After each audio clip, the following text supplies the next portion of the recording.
Nalilito ka ba sa iyong buhay? Kailangan ng direksyon? Ako po si Father Fiel Pareha at ito po ang ating segment, ang Daily Devotion, kung saan tayo po ay magdarasal, magbabasa at magninilay kasama ng salita ng Diyos sa buong taon. Manalangin tayo. Sa ngalan ng Ama, ng Anak at ng Espiritu Santo. Amen. Halina, banal na Espiritu, liwanagan mo ang aming puso at isip, nang maunawaan at may sa buhay namin ang iyong salita. Amen. Our Bible passage for today is from the Gospel of St. John chapter 14, verses 1 to 6, and I read it for you. Do not let your hearts be troubled. Believe in God, believe also in me. In my Father's house there are many dwelling places.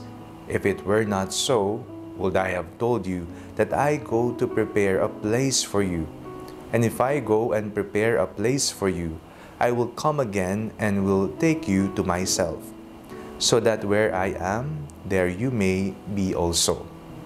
And you know the way to the place where I am going. Thomas said to him, Lord, we do not know where you are going. How can we know the way?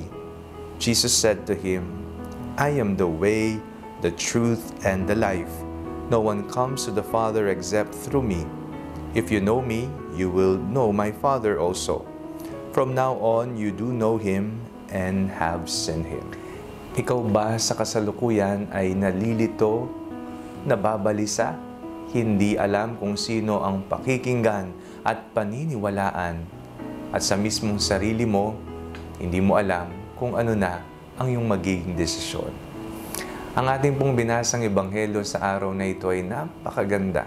Ito po ay isang pagmumulan natin ng konsolasyon at direksyon sa tuwing tayo po ay nalilito, naliligaw at nangangailangan ng direksyon sa ating buhay.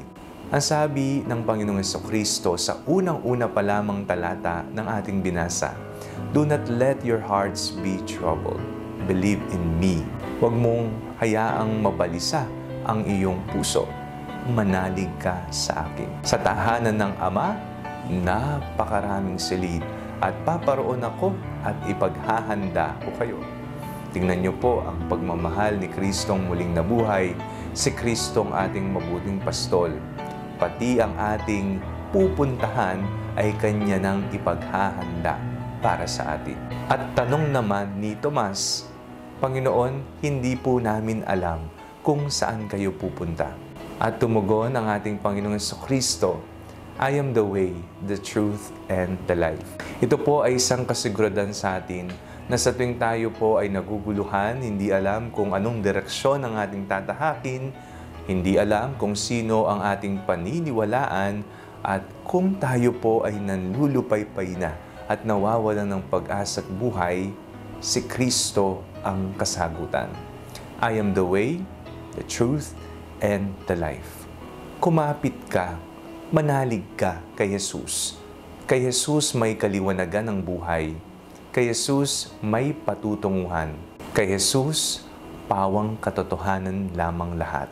Manalangin tayo. Panginoong Jesucristo, Ikaw ang aming daan. Ikaw ang aming katotohanan. At Ikaw ang aming buhay. Palagi mo sana kaming gabayan at dalhin sa tama at mabuting direksyon ng buhay.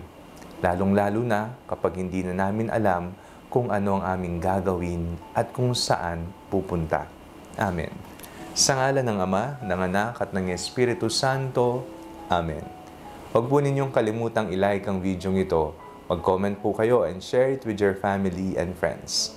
Ang Panalangin Bago Matulog ay may sariling Facebook page na po. Huwag niyo pong kakalimutang mag-like at mag-follow dito, and do not forget to subscribe to our YouTube channel. I-click niyo lamang po ang link na nasa description ng video ito. O kaya naman po, just search Father Fiel Pareha. God bless you po.